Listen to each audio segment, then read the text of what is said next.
গল্পের ডালি চ্যানেলে আজকে আমরা শুনতে যাচ্ছি হুমায়ুন আহমেদের মিসির আলি সিরিজের গল্প চোখ। ভোর ৬টায় কেউ কলিং বেল টিপতে থাকলে মেজাজ বিগড়ে যাবার কথা। মিসির আলির মেজাজ তেমন বিগড়াল না। ভোর ১০টা পর্যন্ত কেন জানি তার মেজাজ বেশ ভালো থাকে। ১০টা থেকে খারাপ হতে থাকে। চূড়ান্ত রকমের খারাপ হয় ২টোর দিকে, তারপর আবার ভালো হতে থাকে। সন্ধ্যার দিকে অসম্ভব ভালো থাকে, তারপর আবার খারাপ হতে শুরু করে। ব্যাপারটা শুধু তার বেলায় ঘটে না সবার বেলায় ঘটে তা তিনি জানেন না। প্রায়ই ভাবেন একে ওকে জিজ্ঞেস করবেন, শেষ পর্যন্ত জিজ্ঞেস করা হয়ে ওঠে না। তার চরিত্রের বড় রকমের দুর্বল দিক হচ্ছে পরিচিত কারোর সঙ্গে কথা বলতে ভালো লাগে না। অপরিচিত মানুষদের সঙ্গে দীর্ঘ সময় কথা বলতে পারেন, কথা বলতে ভালোও লাগে। সেদিন রিক্সা করে আসতে আসতে রিক্সাওয়ালার সঙ্গে অতি উচ্চ শ্রেণীর কিছু কথাবার্তা চালিয়ে গেলেন। রিক্সাওয়ালার বক্তব্য হচ্ছে পৃথিবীতে যত অশান্তি সবের মূলে রয়েছে মেয়ে ছেলে। মিসির আলি বললেন, এরকম মনে হওয়ার কারণ কি? রিক্সাওয়ালা অত্যন্ত উৎসাহের সঙ্গে বললেন, চাচা মিয়া, এই দেখেন আমারে, আজ আমি রিক্সা চালাই। এর কারণ কি? এর কারণ বিবি হাওয়া। বিবি হাওয়া যদি কুবুদ্দি দিয়া বাবা আদমরা গন্ধফল না খাওয়াইতো, তাহলে আজ আমি থাকতাম বেহেশতে। বেহেশতে তো আর রিক্সা চালানোর কোনো বিষয় নাই। কি কোন চাচা মিয়া? গন্ধম ফল খাওয়ানোর কারণেই তো আজ আমি দুনিয়া আইসা পড়লাম। মিসির আলি রিক্সাওয়ালার কথাবার্তায় চমৎকৃত হলেন। পরবর্তী ১০ মিনিট তিনি রিক্সাওয়ালাকে যা বললেন তার মূল কথা হলো, নারীর কারণে আমরা যদি স্বর্গ থেকে বিতাড়িত হয়ে থাকি, তাহলে নারীই পারে আবার আমাদের স্বর্গে ফিরিয়ে নিয়ে যেতে। রিক্সাওয়ালা কি বুঝলো কে জানে। তার শেষ বক্তব্য ছিল, যাই কন চাচা মিয়া, মেয়ে মানুষে আসলে সুবিধার জিনিস না। কলিং বেল আবার বাজছে। মিসির আলি বেল টেপার ধরন থেকে অনুমান করতে চেষ্টা করলেন কে হতে পারে। ভিখিরি হবে না, ভিখিরিরা এত ভোরে বের হয় না। ভিক্ষাবৃত্তি যাদের পেশা, তারা পরিশ্রান্ত হয়ে গভীর রাতে ঘুমোতে যায়। ঘুম ভাঙতে সেই কারণেই দেরি হয়। পরিচিত কেউ হবে না। পরিচিতরা এত ভোরে আসবে না। তাকে ঘুম থেকে ডেকে তুলতে পারে এমন ঘনিষ্ঠতা তার কারোর সঙ্গেই নেই। যে এসেছে সে অপরিচিত, অবশ্যই মহিলা। পুরুষরা কলিং বেলের বোতাম অনেকক্ষণ চেপে ধরে থাকে, মেয়েরা তা পারে না। মেয়েটির বয়স অল্প, তাও অনুমান করা যাচ্ছে। অল্প বয়স্ক মেয়েদের মধ্যে এক ধরনের ছটফটে ভাব থাকে। তারা অল্প সময়ের মধ্যে বেশ কয়েকবার বেল টিপবে, নিজেদের অস্থিরতা ছড়িয়ে দেবে কলিং বেলে। মিসির আলি পাঞ্জাবি গায়ে দিয়ে দরজা খুললেন। বিস্মিত হয়ে দেখলেন তার অনুমান সম্পূর্ণ ভুল প্রমাণ করে মাঝবয়সী এক ভদ্রলোক দাঁড়িয়ে আছেন। বেঁটেখাটো একজন মানুষ, গায়ে সাফারি, চোখে সানগ্লাস। এত ভোরে কেউ সানগ্লাস পরে না। এই লোকটি কেন পড়েছে কে জানে। স্যার, আসসালাম আলাইকুম। ওয়ালাইকুম আসসালাম। আপনার নাম কি মিসির আলি? জি। আমি কি আপনার সঙ্গে খানিকক্ষণ কথা বলতে পারি? মিসির আলি কি বলবেন মন স্থির করতে পারলেন না। লোকটিকে তিনি পছন্দ করছেন না, তবে তার মধ্যে এক ধরনের আত্মবিশ্বাস লক্ষ্য করছেন, যা তার ভালো লাগছে। আত্মবিশ্বাসের ব্যাপারটা আজকাল আর দেখাই যায় না। লোকটি শান্ত গলায় বলল, আমি আপনার কিছুটা সময় নষ্ট করব ঠিকই, তবে তার জন্য আমি পে করব। পে করবেন? জি, প্রতি ঘন্টায় আমি আপনাকে ১,০০০ টাকা করে দেব। আশা করি আপনি আপত্তি করবেন না। আমি কি ভেতরে আসতে পারি? আসুন। লোকটি ভেতরে ঢুকতে ঢুকতে বলল, মনে হচ্ছে আপনার এখনো হাত মুখ ধোয়া হয়নি। আপনি হাত মুখ ধুয়ে আসুন, আমি অপেক্ষা করছি। মিসির আলি বললেন, ঘন্টা হিসেবে আপনি যে আমাকে টাকা দিবেন, সেই হিসেব কি এখন থেকে শুরু হবে, নাকি হাত মুখ ধুয়ে আপনার সামনে বসার পর থেকে শুরু হবে? লোকটি খানিকটা অপ্রস্তুত হয়ে বলল, টাকার কথায় আপনি কি রাগ করেছেন? রাগ করিনি, মজা পেয়েছি। চা খাবেন? খেতে পারি, দুধ ছাড়া। মিসির আলি স্বাভাবিক ভঙ্গিতে বললেন, এক কাজ করুন, রান্নাঘরে চলে যান, কেটলি বসিয়ে নিন। 2 কাপ বানান, আমাকেও 1 কাপ দেবেন। ভদ্রলোক হতভম্ব হয়ে তাকিয়ে রইলেন। মিসির আলি হাসি মুখে বললেন, আমাকে ঘন্টা হিসেবে পে করবেন বলে যেভাবে হকচকিয়ে দিয়েছিলেন, আমিও ঠিক একইভাবে আপনাকে হকচকিয়ে দিলাম। বসুন, চা বানাতে হবে না। 7টার সময় রাস্তার ওপাশের রেস্টুরেন্ট থেকে আমার জন্য চা নাস্তা আসে, তখন আপনার জন্য চা নিয়ে দেব। Thank you sir. আপনি কথা বলার সময় বারবার বাঁদিকে ঘুরছেন, আমার মনে হচ্ছে আপনার বাঁ চোখটা নষ্ট। এজন্যই কি আপনি কালো চশমা পরে আছেন? ভদ্রলোক সহজ গলায় বললেন, জি, আমার বাঁ চোখটা পাথরের। ভদ্রলোক সোফার এক কোণে বসলেন। মিসির আলি লক্ষ্য করলেন লোকটি শিরদাঁড়া সোজা করে বসে আছে। চাকরির ইন্টারভিউ দিতে এলে ক্যান্ডিডেটরা যে ভঙ্গিতে চেয়ারে বসে, অবিকল সেই ভঙ্গিতে। মিসির আলি বললেন, আজকের খবরের কাগজ এখনো আসেনি, গত দিনের কাগজ দিতে পারি, যদি আপনি চোখ বুলাতে চান। আমি খবরের কাগজ পড়ি না, একা একা বসে থেকে আমার অভ্যাস হয়ে গেছে। আমার জন্য আপনাকে ব্যস্ত হতে হবে না।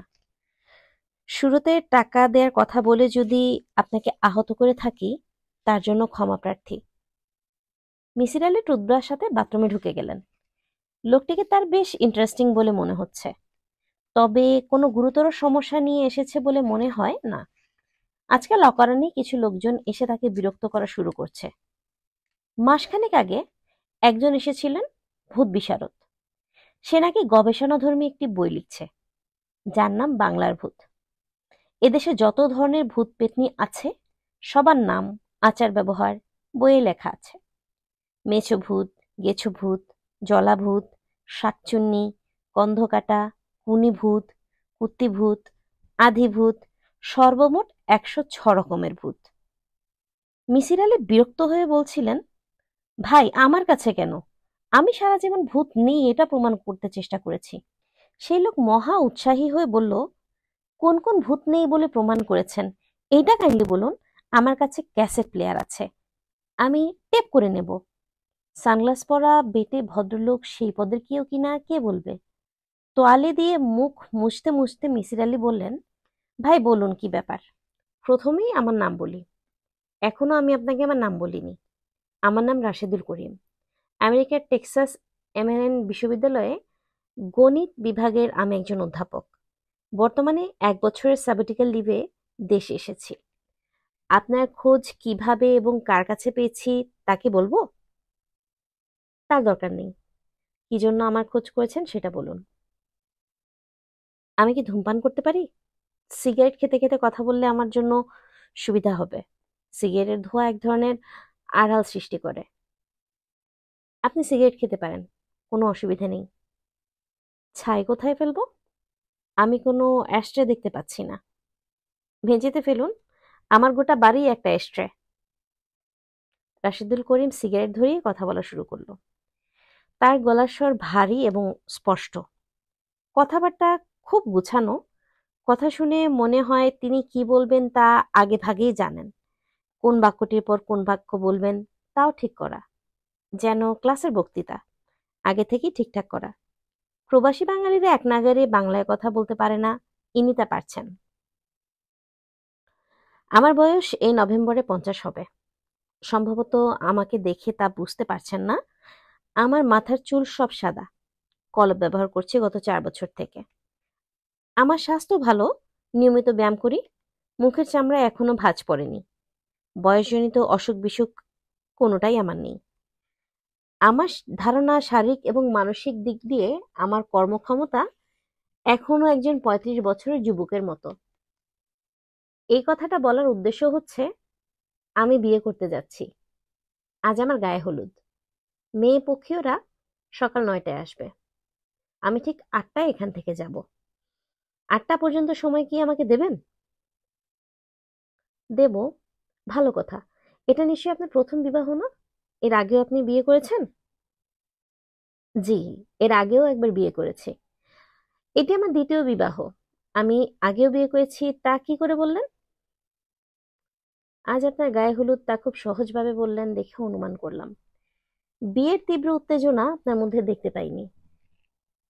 সব মানুষ তো একরকম নয়, এক একজন এক এক রকম। উত্তেজনার ব্যাপারটি আমার মধ্যে একেবারেই নেই। প্রথমবার যখন বিয়ে করি তখন আমার মধ্যে বিন্দুমাত্র উত্তেজনা ছিল না। সেদিনও আমি যথারীতি ক্লাসে গিয়েছি, গ্রুপ থিওরির উপর 1 ঘন্টা লেকচার দিয়েছি। ঠিক আছে, আপনি বলে যান। রাশেদুল করিম শান্ত গলায় বললেন, আপনার ভেতরে একটা প্রবণতা লক্ষ্য করেছি। আমাকে 8-10টা মানুষের দলে ফেলে বিচার করার চেষ্টা করছেন। দয়া করে তা করবেন না। আমি আর 10 জনের মতো নই। আপনি শুরু করুন। অঙ্কশাস্ত্রে MA ডিগ্রি নিয়ে আমি আমেরিকা যাই পিএইচডি করতে। MA-তে আমার রেজাল্ট ভালো ছিল না, টেনে টুনে সেকেন্ড ক্লাস। প্রাইভেট কলেজে কলেজে চাকরি খুঁজে বেড়াচ্ছি। তখন বন্ধুদের দেখিয়ে দেখি জিআরই পরীক্ষা দিয়ে ফেললাম। জিআরই পরীক্ষা কি তা আপনি জানেন? Graduate record examination. আমেরিকান ইউনিভার্সিটিতে গ্র্যাজুয়েট ক্লাসে ভর্তি হতে হলে এই পরীক্ষা দিতে হয়।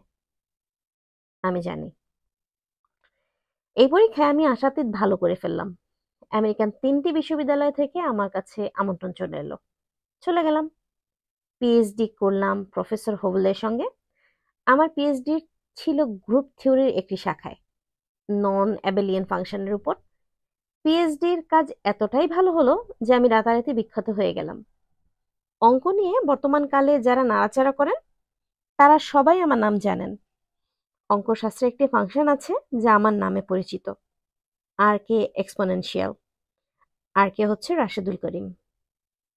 পিএইচডির পরপরই আমি মন্টানা স্টেট ইউনিভার্সিটিতে অধ্যাপনার কাজ পেয়ে গেলাম। সে বছরই বিয়ে করলাম। মেয়েটি মন্টানা বিশ্ববিদ্যালয়ে ফাইন আর্টসের ছাত্রী, স্প্যানিশ আমেরিকান, নাম জুডি বার্নার। প্রেমের বিয়ে? প্রেমের বিয়ে বলাটা বোধহয় ঠিক হবে না, বাছাবাছির বিয়ে বলতে পারেন। জুডি অনেক বাছাবাছির পর আমাকে পছন্দ করলো। আপনাকে পছন্দ করার কারণ কি? আমি ঠিক অপছন্দ করার মতো মানুষ সেই সময় ছিলাম না। আমার একটি চোখ পাথরের ছিল না। চেহারা তেমন ভালো না হলেও 2টি সুন্দর চোখ ছিল। আমার মা বলতেন রাশেদের চোখ জন্মকাজল পরানো। সুন্দর চোখের ব্যাপারটা অবশ্য ধর্তব্য নয়। আমেরিকান তরুণীরা প্রেমিকদের সুন্দর চোখ নিয়ে মাথা ঘামায় না। তারা দেখে প্রেমিক কি পরিমাণ টাকা করছে এবং ভবিষ্যতে কি পরিমাণ টাকা সে করতে পারবে।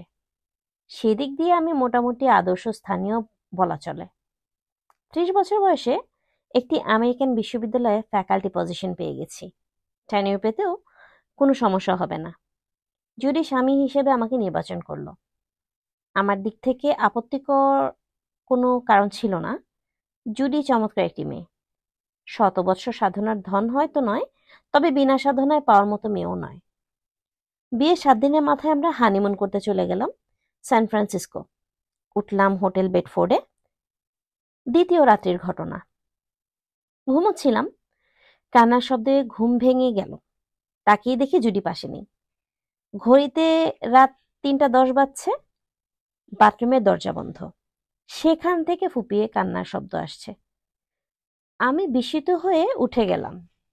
দরজা ধাক্কা দিয়ে বললাম, কি হয়েছে জুডি? জুডি কি হয়েছে? কান্না থেমে গেল, তবে জুডি কোনো জবাব দিল না। অনেক ধাক্কাধাক্কির পর সে দরজা খুলে হতভম্ব হয়ে আমাকে দেখতে লাগলো। আমি বললাম, কি হয়েছে? সে ক্ষীণ স্বরে বলল, ভয় পেয়েছি। কিসের ভয়? জানি না কিসের ভয়। ভয় পেয়েছো তো আমাকে ডেকে তোলনি কেন? বাথরুমের দরজা বন্ধ করেছিলে কেন? জুডি জবাব দিল না। সে এক দৃষ্টিতে আমার দিকে তাকিয়ে রইল। আমি বললাম, ব্যাপারটা কি আমাকে খুলে বলো তো। সকালে বলবো। না, এখনই বলো, কি দেখে ভয় পেয়েছো? জুডি অস্পষ্ট স্বরে বলল, তোমাকে দেখে। আমাকে দেখে ভয় পেয়েছো? মানে, আমি কি করেছি? জুডি যা বলল তা হচ্ছে, রাতে তার ঘুম ভেঙে যায়। হোটেলের ঘরে নাইট লাইট জ্বলছিল। এই আলোয় সে দেখে তার পাশে যে শুয়ে আছে সে কোনো জীবন্ত মানুষ নয়, মৃত মানুষ। যে মৃত মানুষের গা থেকে শবদেহের গন্ধ বেরোচ্ছে। সে ভয়ে কাঁপতে থাকে, তবু সাহসে হাত বাড়িয়ে মানুষটাকে স্পর্শ করে। স্পর্শ করে চমকে উঠে, কারণ মানুষটার শরীর বরফের মতোই শীতল। সে পুরোপুরি নিশ্চিত হয়ে যায় যে আমি মারা গেছি। তার জন্য এটা বড় ধরনের শখ হলেও সে যথেষ্ট সাহস দেখায়। টেবিল ল্যাম্প জ্বেলে দেয় এবং হোটেল ম্যানেজারকে টেলিফোন করবার জন্য টেলিফোন সেট হাতে তুলে নেয়। ঠিক তখনই সে লক্ষ্য করে মৃতদেহের দুটি বন্ধ চোখের একটি ধীরে ধীরে খুলছে। সেই একটি মাত্র খোলা চোখ তীব্র দৃষ্টিতে তাকিয়ে আছে তার দিকে। জুডি টেলিফোন ফেলে দিয়ে ছুটে বাথরুমে ঢুকে দরজা বন্ধ করে দেয়। এই হলো ঘটনা। রাশেদুল করিম কথা শেষ করে সিগারেট ধরালেন। হাতের ঘড়ি দেখলেন। মিসির আলী বললেন, থামলেন কেন? 7টা বেজেছে। আপনি বলেছেন 7টার সময় আপনার চা আসে। আমি চায়ের জন্য অপেক্ষা করছি। চা খেয়ে শুরু করব। আমার গল্প শুনতে আপনার কেমন লাগছে? ইন্টারেস্টিং। এই গল্প কি আপনি অনেকের সঙ্গে করেছেন? আপনার গল্প বলার ধরন দেখে মনে হচ্ছে অনেকের সঙ্গেই গল্প করেছেন। আপনার অনুমান সঠিক। 6 থেকে 7 জনকে আমি বলেছি। এর মধ্যে সাইকিয়াট্রিস্ট আছেন, পুলিশের লোক আছে। পুলিশের লোক কেন? গল্প শেষ করলে বুঝতে পারবেন পুলিশের লোক কি জন্য। চা চলে এলো। চায়ের সঙ্গে পরোটা ভাজি। মিসির আলী নাস্তা করলেন। রাশেদুল করিম সাহেব পরপর 2 কাপ চা খেলেন। আমি কি শুরু করব? জি, শুরু করুন। আমাদের হানিমুন মাত্র 3 দিন স্থায়ী হলো। জুডিকে নিয়ে পুরনো জায়গায় চলে এলাম। মনটা খুবই খারাপ। জুডির কথাবার্তা কিছুই বুঝতে পারছি না। রোজ রাতে সে ভয়ঙ্কর চিৎকার করে ওঠে, ছুটে ঘর থেকে বের হয়ে যায়। আমি যখন জেগে উঠে তাকে সান্ত্বনা দিতে যাই, তখন সে এমনভাবে তাকায় যেন আমি একটা পিশাচ কিংবা মূর্তিমান শয়তান। আমার দুঃখের কোনো সীমা রইল না। সেই সময় নন অ্যাবেলিয়ান গ্রুপের উপর একটা জটিল এবং গুরুত্বপূর্ণ কাজ করছিলাম। আমার দরকার ঠান্ডা মাথায় চিন্তা করার মতো পরিবেশ, মানসিক শান্তি। সব দূর হয়ে গেল। অবশ্যই দিনের বেলায় যদি স্বাভাবিক, সে বদলাতে শুরু করে সূর্য ডোবার পর থেকে। আমি তাকে একজন সাইকিয়াট্রিস্টের কাছে নিয়ে গেলাম। সাইকিয়াট্রিস্ট প্রথমে সন্দেহ করলেন সমস্যা ড্রাগ ঘটিত। হয়তো জুডি ড্রাগে অভ্যস্ত। সে সময় বাজারে হ্যালুসিনেটিং ড্রাগ এলএসডি প্রথম এসেছে। শিল্প সাহিত্যের লোকজন শখ করেই ড্রাগ খাচ্ছেন। বড় গলায় বলছেন, মাইন্ড অল্টারিং ট্রিপ নিয়ে এসেছি। জুডি ফাইন আর্টসের ছাত্রী। ট্রিপ নেয়া তার পক্ষে অস্বাভাবিক না। দেখা গেল ড্রাগ ঘটিত কোনো সমস্যা তার নেই। সে কখনো ড্রাগ নেয়নি। সাইকিয়াট্রিস্টরা তার শৈশবের জীবনে কোনো সমস্যা ছিল কিনা তাও বের করতে চেষ্টা করলেন। লাভ হলো না। জুডি এসেছে গ্রামের কৃষক পরিবার থেকে। এ ধরনের পরিবারে তেমন কোনো সমস্যা থাকে না। তাদের জীবনযাত্রা সহজ এবং স্বাভাবিক। সাইকিয়াট্রিস্ট জুডিকে ঘুমের ওষুধ দিলেন, কড়া ডোজের ফেনোবারবিটান। আমাকে বললেন, আপনি সম্ভবত লেখাপড়া নিয়ে থাকেন। স্ত্রীর প্রতি, বিশেষ করে নববিবাহিত স্ত্রীর প্রতি যতটা সময় দেওয়া দরকার তা দিচ্ছেন না। আপনার প্রতি আপনার স্ত্রীর এক ধরনের ক্ষোভ জন্মগ্রহণ করেছে।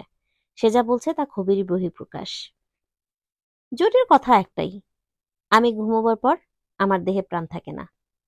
একজন মৃত মানুষের শরীর যেমন অসাড় পড়ে থাকে, আমার শরীর সেরকম অসাড় পড়ে থাকে। ঘুমের মধ্যে মানুষ হাত নাড়ে, পা নাড়ে, আমি তার কিছুই করি না। নিঃশ্বাস পর্যন্ত ফেলি না। গা হয়ে যায় বরফের মতো শীতল। একসময় গা থেকে মৃত মানুষের শরীরে পচা গন্ধ বেরোতে থাকে এবং তখন আচমকা আমার বাঁ চোখ খুলে যায়। সেই চোখে আমি এক দৃষ্টিতে তার দিকে তাকিয়ে থাকি। সেই চোখের দৃষ্টি সাপের মতো কুটিল। জুডির কথা শুনে আমার ধারণা হলো, হতেও পারে জগতের কত রহস্যময় ব্যাপারই তো ঘটে। হয়তো আমার নিজেরই কোনো সমস্যা আছে। আমিও ডাক্তারের কাছে গেলাম। স্লিপ অ্যানালিস্ট জানার উদ্দেশ্য একটি, ঘুমের মধ্যে আমার কোনো শারীরিক পরিবর্তন হয় কিনা। ডাক্তাররা পুঙ্খানুপুঙ্খরূপে পরীক্ষা করলেন। একবার না, বারবার করলেন। দেখা গেল আমার ঘুম আর 10টা মানুষের মতো আলাদা নয়। ঘুমের মধ্যে আমিও হাত নাড়ি, পা নাড়ি। অন্য মানুষদের যেমন ঘুমের 3টি স্তর পার হতে হয়, আমারও হয়। ঘুমের সময় আর 10টা মানুষের মতো আমার শরীরেও উত্তাপ 8 ডিগ্রি হ্রাস পায়। আমি অন্য সবার মতো স্বপ্ন ও দুঃস্বপ্ন দেখি। জুরি সব দেখে শুনে বলল, ডাক্তাররা জানে না, ডাক্তাররা কিছুই জানে না। আমি জানি। তুমি আসলে মানুষ না। দিনের বেলা তুমি মানুষ থাকো, সূর্য ডোবার পর থাকো না। আমি কি হই? তুমি পিশাচ বা এ জাতীয় কিছু হয়ে যাও। আমি বললাম, এভাবে তো বাস করা সম্ভব না, তুমি বরং আলাদা থাকো। খুবই আশ্চর্যের ব্যাপার, জুডি তাতে রাজি হলো না। অতি তুচ্ছ কারণে আমেরিকানদের বিয়ে ভেঙে যায়। স্বামীর পছন্দ হলুদ রঙের বিছানার চাদর, স্ত্রীর পছন্দ নীল রং। ভেঙে গেল বিয়ে। আমাদের এত বড় সমস্যা, কিন্তু বিয়ে ভাঙলো না। আমি বেশ কয়েকবার তাকে বললাম, জুডি, তুমি আলাদা হয়ে যাও, ভালো দেখে একটা ছেলেকে বিয়ে করো, সারা জীবন তোমার সামনে পড়ে আছে, তুমি এইভাবে জীবনটা নষ্ট করতে পারো না। জুডি প্রতিবারই বলে, যাই হোক, যত সমস্যাই হোক, আমি তোমাকে ছেড়ে যাব না, I love you, I love you. আমি গল্পের প্রায় শেষ পর্যায়ে চলে এসেছি। শেষ অংশটি বলার আগে আমি আপনাকে আমার চোখের দিকে তাকাতে অনুরোধ করব। দয়া করে আমার চোখের দিকে তাকান। রাশেদুল করিম সানগ্লাস খুলে ফেললেন। মিসির আলী তৎক্ষণাৎ বললেন, আপনার চোখ সুন্দর, সত্যিই সুন্দর। আপনার মাঝে বলতেন, চোখে জন্ম কাজল, ঠিকই বলতেন। রাশেদুল করিম বললেন, পৃথিবীতে সবচেয়ে সুন্দর চোখ কার ছিল জানেন? ক্লিওপেট্রার। অধিকাংশ মানুষের তাই ধারণা। এ ধারণা সত্যি নয়। পৃথিবীতে সবচেয়ে সুন্দর চোখ ছিল বুদ্ধদেবের পুত্র কুণালের। ইংরেজ কবি শেলির চোখও খুব সুন্দর ছিল। আমার স্ত্রীর ধারণা, এই পৃথিবীতে সবচেয়ে সুন্দর চোখ আমার। জুডি বলতো, এই চোখের কারণে সে কোনোদিন আমাকে ছেড়ে যেতে পারবে না। রাশেদুল করিম সানগ্লাস চোখে দিয়ে বললেন, গল্পের শেষ অংশ বলার আগে আপনাকে ক্ষুদ্র ধন্যবাদ দিতে চাচ্ছি। মিসির আলী বিস্মিত হয়ে বললেন, কি জন্য বলুন তো? কাউকে যখন আমি আমার চোখের দিকে তাকাতে বলি, সে আমার পাথরের চোখের দিকে তাকিয়ে থাকে। আপনিই প্রথম ব্যক্তি যিনি একবারও আমার পাথরের চোখের দিকে তাকাননি, আমার আসল চোখের দিকে তাকিয়েছিলেন। So nice of you, sir. Rashedul করিমের গলা মুহূর্তের জন্যে হলেও ভারী হয়ে এলো। তিনি অবশ্যই চট করে নিজেকে সামলে নিলেন। বললেন, 8টা প্রায় বাজতে চলল, গল্পের শেষটা বলি। জুডির অবস্থা ক্রমেই খারাপ হতে থাকলো। কড়া রোজের ঘুমের ওষুধ খেয়ে ঘুমোতে যায়, 2-1 ঘন্টা ঘুম হয়, বাকি রাত জেগে বসে থাকে। মাঝে মাঝে চিৎকার করে ছুটে ঘর থেকে বের হয়ে যায়, বারান্দা দাঁড়িয়ে ফুপিয়ে কাঁদে। এমনই এক রাতের ঘটনা, জুলাই মাস, রাত 3:30টার মতো হবে। জুডির মাথা পুরোপুরি খারাপ হয়ে গেল। সে আমার বাচকটা গেলে দিল। আমি ঘুমোচ্ছিলাম, নারকীয় যন্ত্রণায় চিৎকার করে উঠলাম। সে ভয়াবহ কষ্টের কোনো সীমা পরিসীমা নেই। রাশেদুল করিম চুপ করলেন। তার কপালে বিন্দু বিন্দু ঘাম জমতে লাগলো। মিসির আলী বললেন, কি দিয়ে চোখ গেলে দিলেন? সূচালো পেন্সিল দিয়ে। আমার বালিশের নিচে প্যাড এবং পেন্সিল থাকে। তখন গ্রুপ থিওরি নিয়ে গভীর চিন্তায় ছিলাম। মাথায় যদি হঠাৎ কিছু আসে, তা নিয়ে লিখে ফেলার জন্য বালিশের নিচে প্যাড এবং পেন্সিল রাখতাম। আপনার স্ত্রী এই ঘটনা প্রসঙ্গে কি বক্তব্য দিয়েছিলেন? তার মাথা পুরোপুরি নষ্ট হয়ে গিয়েছিল। সে কিছুই বলেনি, শুধু চিৎকার করেছে। তার একটি বক্তব্য, এই লোকটা পিশাচ, আমি প্রমাণ পেয়েছি। কেউ বিশ্বাস করবে না, কিন্তু আমার কাছে প্রমাণ আছে। কি প্রমাণ আছে? তাকে কখনো জিজ্ঞেস করা হয়েছে? না, একজন উন্মাদকে প্রশ্ন করে বিপর্যস্ত করা কোনো মানে হয় না। তাছাড়া আমি তখন ছিলাম হাসপাতালে। আমি হাসপাতালে থাকতে থাকতেই জুডির মৃত্যু হয়। স্বাভাবিক মৃত্যু? না, স্বাভাবিক মৃত্যু নয়। সে মারা যায় ঘুমের ওষুধ খেয়ে। এইটুকুই আমার গল্প। আমি আপনার কাছে একটাই অনুরোধ নিয়ে এসেছি, আপনি সমস্যাটা কি বের করবেন, আমাকে সাহায্য করবেন। আমি যদি পিশাচ হই, তাও আমাকে বলবেন। এই ফাইলের ভেতর জুডির একটা স্কেচবুক আছে। স্কেচবুকে নানান ধরনের কমেন্টস লেখা আছে। এই কমেন্টসগুলি পড়লে জুডির মানসিক অবস্থা আঁচ করতে পারবেন। 8টা বাজে। আমি তাহলে উঠি? আবার কবে আসবেন? আগামীকাল ভোর 6টায়। ভালো কথা। আমার এই গল্পে কোথাও কি প্রকাশ পেয়েছে জুডিকে আমি কতটা ভালোবাসতাম? না, প্রকাশ পায়নি। জুডির প্রতি আমার ভালোবাসা ছিল সীমাহীন। আমি এখন উঠছি। ছিল বলছেন কেন? এখন কি নেই? ভদ্রলোক জবাব দিল না। রাশেদুল করিম চলে যাওয়ার পর মিসির আলি ফাইল খুললেন। ফাইলের শুরুতেই একটা খাম, খামের উপর মিসির আলির নাম লেখা। মিসির আলি খাম খুললেন। খামের ভিতরে ইংরেজিতে একটা চিঠি লেখা, সঙ্গে 4টি $100 নোট। চিঠি খুবই সংক্ষিপ্ত। প্রিয় মহোদয়, আপনার সার্ভিসের জন্য সম্মানী বাবদ সামান্য কিছু দেয়া হলো, গ্রহণ করলে খুশি হব। বিনীত আর করিম। মিসির আলি স্কেচবুকের প্রতিটি পাতা সাবধানে উল্টালেন। চারকোল এবং পেন্সিলে স্কেচ আঁকা। প্রতিটি স্কেচের নিচে আঁকার তারিখ। স্কেচের বিষয়বস্তু হচ্ছে অতি তুচ্ছ, সবই ঘরোয়া জিনিস। একজোড়া জুতা, মলাট ছেঁড়া বই, টিভি, বুকশেলফ। স্কেচবুকের শেষের দিকে শুধুই চোখের ছবি, বিড়ালের চোখ, কুকুরের চোখ, মাছের চোখ এবং মানুষের চোখ। মানুষের চোখের মডেল যে রাশেদুল করিম তা বলার অপেক্ষা রাখে না, না বললেও ছবির নিচে মন্তব্য দেয়া থেকে বোঝা যাচ্ছে। মন্তব্যগুলি বেশ দীর্ঘ। যেমন একটি মন্তব্য, আমি খুব মন দিয়ে আমার স্বামীর চোখ লক্ষ্য করছি। মানুষের চোখ এক এক সময়ে এক এক রকম। ভোরবেলার চোখ এবং দুপুরবেলার চোখ এক নয়। আরও একটি জিনিস লক্ষ্য করলাম, চোখের আইরিশের ট্রান্সপারেন্সি মুডের উপর বদলায়। বিষাদগ্রস্ত মানুষের চোখের আইরিশ থাকে অস্বচ্ছ। মানুষ যতই আনন্দিত হতে থাকে, তার চোখের আইরিশ ততই স্বচ্ছ হতে থাকে। আমার এই অবজারভেশন কতটুকু সত্য তা বুঝতে পারছি না।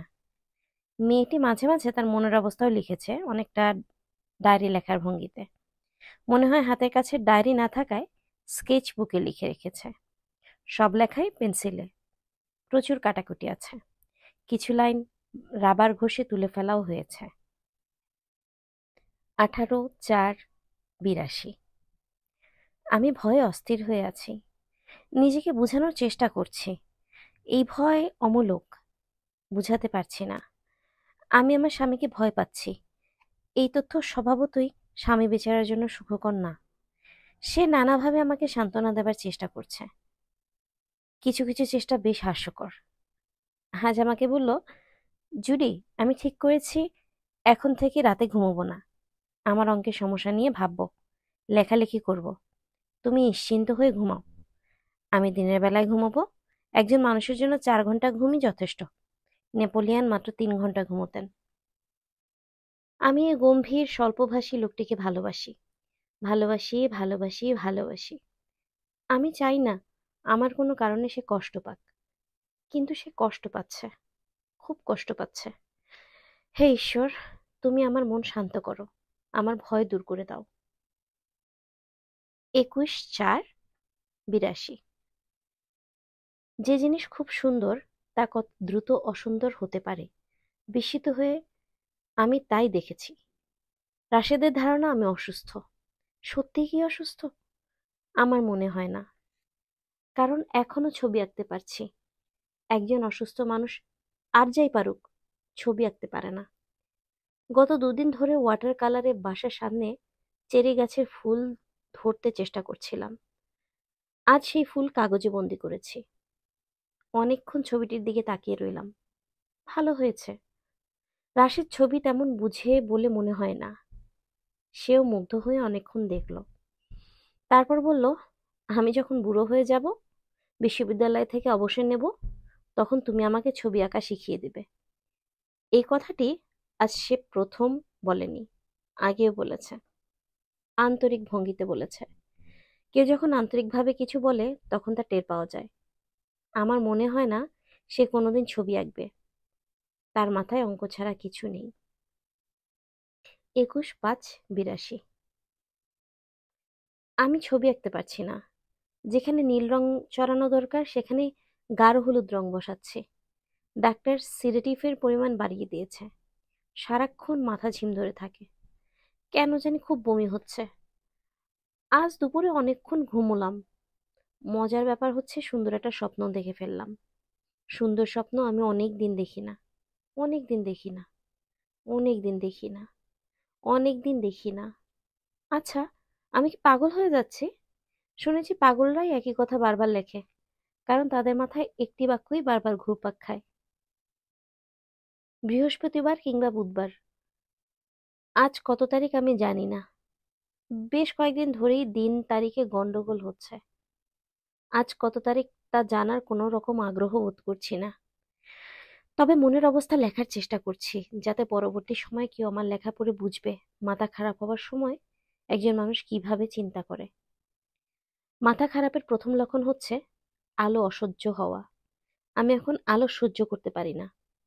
দিনের বেলায় দরজা জানলা বন্ধ করে রাখি। ঘর অন্ধকার বলেই প্রায় অনুমানের উপর নির্ভর করে আজকের এই লেখা লিখছি। দ্বিতীয় লক্ষণ হচ্ছে সারাক্ষণ শরীরে এক ধরনের জ্বালা অনুভব করা। মনে হয় সব কাপড় খুলে বাথটাবে শুয়ে থাকতে পারলে ভালো হতো। আমার আগে যারা পাগল হয়েছে তাদেরও কি এমনটা হয়েছে জানার জন্য পাবলিক লাইব্রেরিতে ফোন করেছিলাম। আমি খুব সহজভাবে বললাম, আচ্ছা, আপনাদের এখানে পাগলের লেখা কোনো বই আছে? যে মেয়েটি টেলিফোন ধরেছে সে বিস্মিত হয়ে বলল, পাগলের লেখা বই বলতে কি বুঝাচ্ছেন? মানসিক রোগীদের লেখা বই। মানসিক রোগীরা বই লিখবে কেন? কেন লিখবে না? আমি তো লিখছি। বই অবশ্যই নয়, ডায়েরি আকারে লেখা। ও আচ্ছা, ঠিক আছে, আপনার বই ছাপা হোক। ছাপা হবার পর অবশ্যই আমরা আপনার বইয়ের কপি সংগ্রহ করব। আমি মনে মনে হাসলাম। মেয়েটি আমাকে উন্মাদ ভাবছে। ভাবুক, উন্মাদকে উন্মাদ ভাববে না তো কি ভাববে? রাত 2টা 10। আমার মা এই কিছুক্ষণ আগে টেলিফোন করলেন। দুপুর রাতে তার টেলিফোন করা বদভ্যাস আছে। আমার মার অনিদ্রা রোগ আছে, কাজেই তিনি মনে করেন পৃথিবীর সবাই অনিদ্রা রোগী। যাই হোক, আমি জেগেছিলাম। মা বললেন, জুডি, তুই আমার কাছে চলে আয়। আমি বললাম, না, রাশেদকে ফেলে আমি যাব না। মা বললেন, আমি তো শুনলাম ওকে নিয়েই তোর সমস্যা। ওকে নিয়ে আমার কোনো সমস্যা নেই মা। I love him, I love him, I love him. চিৎকার করছিস কেন? চিৎকার করছি না মা, টেলিফোন রাখি, কথা বলতে ভাল লাগছে না। আমি টেলিফোন নামিয়ে রাখলাম। রাশেদকে ফেলে যাবার প্রশ্নই ওঠে না। আমার ধারণা রাশেদ নিজেও অসুস্থ হয়ে পড়েছে। সেও এখন রাতে ঘুমায় না। গ্রুপ থিওরির যে সমস্যাটি নিয়ে সে ভাবছিল, সমস্যার সমাধান অন্য কে নাকি বের করে ফেলেছে, জার্নালে ছাপা হয়েছে। সে গত পরশু ওই জার্নাল পেয়ে কুচি কুচি করে ছিঁড়েছে। শুধু তাই না, বারান্দার এক কোনায় বসে ছেলে মানুষের মতো কাঁদতে শুরু করেছে। আমি সান্ত্বনা দেওয়ার জন্য তার কাছে গিয়ে চমকে উঠলাম। সে কাঁদছে ঠিকই, কিন্তু তার বাঁ চোখ দিয়ে পানি পড়ছে, ডান চোখ শুকনো। আমি তাকে কিছু বললাম না, কিন্তু সে আমার চাউনি থেকে ব্যাপারটা বুঝে ফেলল। নিচু গলায় বলল, জুডি, ইদানিং এই ব্যাপারটা হচ্ছে। মাঝে মাঝেই দেখছি বাঁ চোখ দিয়ে পানি পড়ে। কথাগুলি বলার সময় তাকে এত অসহায় লাগছিল যে আমার ইচ্ছা করছিল তাকে জড়িয়ে ধরে বলি, I love you, I love you, I love you. হে ঈশ্বর, হে পরম করুণাময় ঈশ্বর, এই ভয়াবহ সমস্যা থেকে তুমি আমাদের দুজনকে উদ্ধার করো। স্কেচবুকের প্রতিটি লেখা বারবার পড়ে মিসির আলি খুব বেশি তথ্য বের করতে পারলেন না। তবে গুরুত্বপূর্ণ তথ্য যা জানা গেল তা হচ্ছে, মেয়েটি তার স্বামীকে ভালোবাসে, যে ভালোবাসায় এক ধরনের সারল্য আছে। স্কেচবুকে কিছু স্প্যানিশ ভাষায় লেখা কথাবার্তাও আছে। স্প্যানিশ ভাষা না জানার কারণে তার অর্থ উদ্ধার করা সম্ভব হলো না। তবে এই লেখাগুলি যেভাবে সাজানো, তাতে মনে হচ্ছে কবিতা কিংবা গান হবে। ঢাকা বিশ্ববিদ্যালয়ের মডার্ন ল্যাঙ্গুয়েজ ইনস্টিটিউটে স্কেচবুক নিয়ে গেলেই ওরা পাঠোদ্ধারের ব্যবস্থা করে দেবে। তবে মিসির আলির মনে হলো তার প্রয়োজন নেই। যা জানার তিনি জেনেছেন, এর বেশি কিছু জানার নেই। রাশেদুল করিম ঠিক 6টায় এসেছেন। মনে হচ্ছে বাইরে অপেক্ষা করছিলেন। ঠিক 6টা বাজার পর কলিং বেলে হাত রেখেছেন। মিসির আলি দরজা খুলে বললেন, আসুন। রাশেদুল করিমের জন্য সামান্য বিষয় অপেক্ষা করছিল, তার জন্য টেবিলে দুধ ছাড়া চা। মিসির আলি বললেন, আপনি কাটায় কাটায় 6টায় আসবেন বলে ধারণা করে চা বানিয়ে রেখেছি। লিকার করা হয়ে গেছে বলে আমার ধারণা, খেয়ে দেখুন তো। রাশেদুল করিম চায়ের কাপে চুমুক দিয়ে বললেন, ধন্যবাদ। মিসির আলি নিজের কাপ হাতে নিতে নিতে বললেন, আপনাকে একটা কথা শুরুতেই বলে নেওয়া দরকার। আমি মাঝে মাঝে নিজের শখের কারণে সমস্যা নিয়ে চিন্তা করি, তার জন্য কখনো অর্থ গ্রহণ করি না। আমি যা করি তা আমার পেশা না, নেশা বলতে পারেন। আপনার ডলার আমি নিতে পারছি না, তাছাড়া অধিকাংশ সময় আমি সমস্যার কোনো সমাধানে পৌঁছতে পারি না। আমার কাছে 500 পৃষ্ঠার একটা নোট বই আছে। ওই নোট বই ভর্তি এমন সব সমস্যা যার সমাধান আমি বের করতে পারিনি। আপনি কি আমার সমস্যাটা কিছু করেছেন? সমস্যার পুরো সমাধান বের করতে পারিনি। আংশিক সমাধান আমার কাছে আছে। আমি মোটামুটিভাবে একটা হাইপোথিসিস দাঁড় করিয়েছি। সে সম্পর্কে আপনাকে আমি বলবো। আপনি নিজে ঠিক করবেন আমার হাইপোথিসিসে কি কি ত্রুটি আছে। তখন আমরা দুজনে মিলে ত্রুটিগুলো ঠিক করব। শুনি আপনার হাইপোথিসিস। আপনার স্ত্রী বলেছেন ঘুমোবার পর আপনি মৃত মানুষের মতো হয়ে যান। আপনার হাত পা নড়ে না, পাথরের মূর্তির মতো বিছানায় পড়ে থাকেন, তাই না? হ্যাঁ, তাই। স্লিপ অ্যানালিস্টরা আপনাকে পরীক্ষা করে বলেছেন আপনার ঘুম সাধারণ মানুষের ঘুমের মতোই। ঘুমের মধ্যে আপনি স্বাভাবিকভাবেই নড়াচড়া করেন। জি, কয়েকবারই পরীক্ষা করা হয়েছে। আমি আমার হাইপোথিসিসে দুজনের বক্তব্যই সত্য ধরে নিচ্ছি। সেটা কিভাবে সম্ভব? একটি মাত্র উপায় সম্ভব। আপনি যখন বিছানায় শুয়েছিলেন তখন ঘুমোচ্ছিলেন না, জেগেছিলেন। রাশিদুল করিম বিস্মিত হয়ে বললেন, কি বলছেন আপনি? মিসির আলী বললেন, আমি গতকালও লক্ষ্য করেছি, আজও লক্ষ্য করছি। আপনার বসে থাকার মধ্যেও এক ধরনের কাঠিন্য আছে। আপনি আরাম করে বসে নেই, শির দ্বারা সোজা করে বসে আছেন। আপনার দুটা হাত হাঁটুর উপর রাখা। দীর্ঘ সময় চলে গেছে, আপনি একবারও হাত বা পা নাড়াননি। অথচ স্বাভাবিকভাবেই আমরা হাত পা নাড়ি, কেউ কেউ পা নাচান। রাশেদুল করিম চুপ করে রইলেন। মিসির আলী বললেন, ওই রাতে আপনি বিছানায় শুয়েছেন, মূর্তির মতো শুয়েছেন, চোখ বন্ধ করে ভাবছেন আপনার অঙ্কের সমস্যা নিয়ে, গভীরভাবে ভাবছেন। মানুষ যখন গভীরভাবে কিছু ভাবে তখন এক ধরনের ট্রান্স স্টেট ভাবজগতে চলে যায়। গভীরভাবে কিছু ভাবা হচ্ছে এক ধরনের মেডিটেশন। রাশিদুল করিম সাহেব। জি। অঙ্ক নিয়ে ওই ধরনের গভীর চিন্তা কি আপনি প্রায় করেন না? জি, করি। আপনি কি লক্ষ্য করেছেন এ সময় আশেপাশে কি ঘটছে তা আপনার খেয়াল থাকে না? লক্ষ্য করেছি। আপনি নিশ্চয়ই আরো লক্ষ্য করেছেন যে এই অবস্থায় আপনি ঘন্টার পর ঘন্টা পার করে দিচ্ছেন। লক্ষ্য করেননি? করেছি। তাহলে আমি আমার হাইপোথিসিসে ফিরে আসি। আপনি বিছানায় শুয়ে আছেন, আপনার মাথায় অঙ্কের জটিল সমস্যা। আপনি ভাবছেন আর ভাবছেন, আপনার হাত পা নড়ছে না, নিঃশ্বাস এত ধীরে পড়ছে যে মনে হচ্ছে আপনি মৃত। রাশিদুল করিম সাহেব সানগ্লাস খুলে এক দৃষ্টিতে তাকিয়ে রইলেন। মিসির আলী বললেন, ভালো কথা, আপনি কি লেফট হ্যান্ডেড পারসন, ন্যাটা? ভদ্রলোক বিস্মিত হয়ে বললেন, হ্যাঁ, কেন বলুন তো? আমার হাইপোথিসিসের জন্য আপনার লেফট হ্যান্ডেড পারসন হওয়া খুবই প্রয়োজন। কেন? বলছি। তার আগে শুরুতে যা বলছিলাম সেখানে ফিরে যাই। দৃশ্যটি আপনি দয়া করে কল্পনা করুন। আপনি এক ধরনের ট্রেন্স অবস্থায় আছেন। আপনার স্ত্রী জেগে আছেন, ভীত চোখে আপনাকে দেখছেন। আপনার এই অবস্থার সঙ্গে তার পরিচয় নেই। তিনি ভয়ে অস্থির হয়ে গেলেন। তার ধারণা হলো আপনি মারা গেছেন। তিনি আপনার গায়ে হাত দিয়ে আরো ভয় পেলেন, কারণ আপনার গা হিমশীতল। গা হিমশীতল হবে কেন? মানুষ যখন গভীর ট্রেন্স স্টেটে চলে যায় তখন তার হার্টবিট কমে যায়, নিঃশ্বাস প্রশ্বাস ধীরে বয়, শরীরের টেম্পারেচার 2 থেকে 3 ডিগ্রি পর্যন্ত নেমে যায়।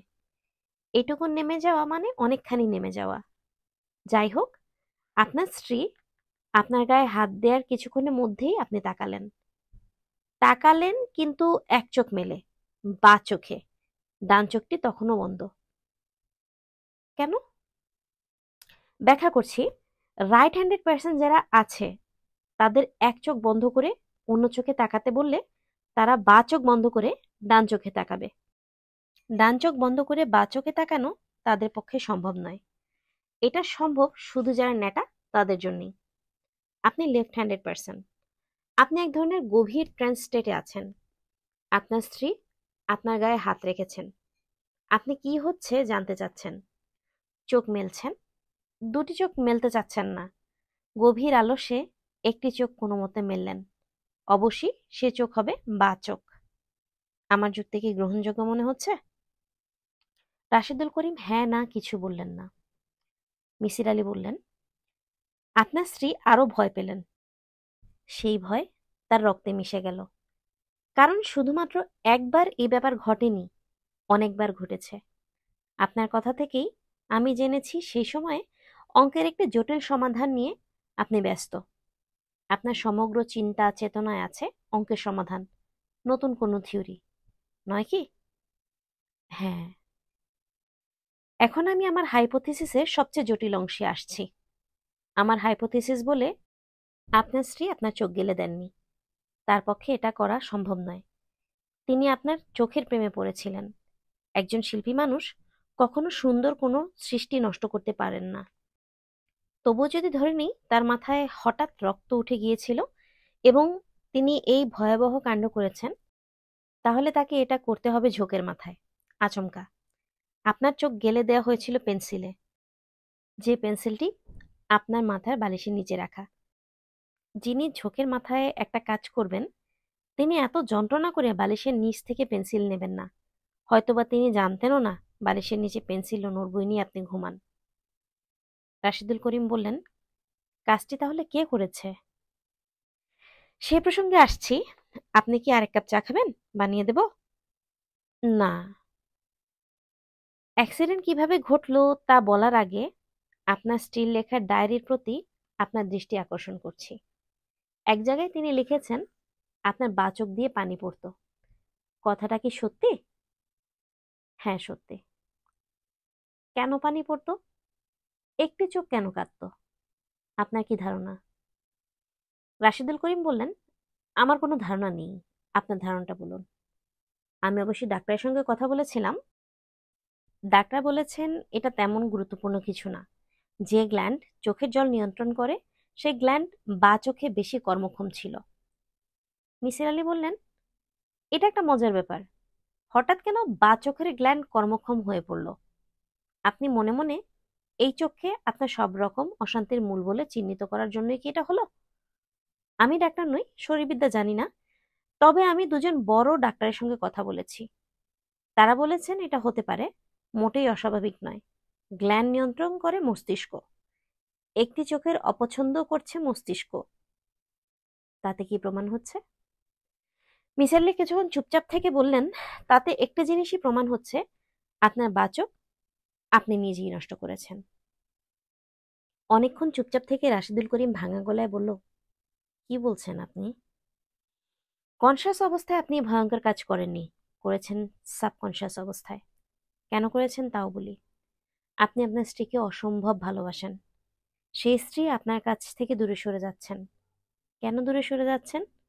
কারণ তিনি ভয় পাচ্ছেন আপনার বাঁ চোখকে। আপনি আপনার স্ত্রীকে হারাচ্ছেন বাঁ চোখের জন্য। আপনার ভিতর রাগ, অভিমান জমতে শুরু করেছে। সেই রাগ আপনার নিজের একটি প্রত্যঙ্গের উপর, চোখের উপর। এই রাগের সঙ্গে যুক্ত হয়েছে প্রচণ্ড হতাশা। আপনি যে বিষয় নিয়ে গবেষণা করছেন, সেই গবেষণা অন্য একজন করে ফেলেছেন। জার্নালে তা প্রকাশিত হয়ে গেছে। আপনার চোখ সমস্যা তৈরি না করলে এমন ঘটনা ঘটতো না। নিজেই গবেষণাটা শেষ করতে পারতেন। সবকিছুর জন্য দায়ী হলো চোখ। মিসির আলী আরেকটি সিগারেট ধরাতে ধরাতে বললেন, আমার এই হাইপোথিসিসের পিছনে আরেকটা শক্ত যুক্তি আছে। যুক্তিটি বলে আমি কথা শেষ করব। বলুন। আপনার স্ত্রী পুরোপুরি মস্তিষ্ক বিকৃত হবার পরে যে কথাটা বলতেন তা হলো, এ লোকটা পিশাচ, আমার কাছে প্রমাণ আছে। কেউ আমার কথা বিশ্বাস করবে না, কিন্তু প্রমাণ আছে। তিনি এই কথাটা বলতেন কারণ পেন্সিল দিয়ে নিজের চোখ নিজে গেলে দেওয়ার দৃশ্য তিনি দেখেছেন। আমার হাইপোথিসিস আমি আপনাকে বললাম, এর বেশি আমার কিছু বলার নেই। রাশেদুল করিম দীর্ঘ সময় চুপ করে রইলেন। মিসির আলী আরেকবার বললেন, ভাই, চা করব? চা খাবেন? তিনি এই প্রশ্নেরও জবাব দিলেন না।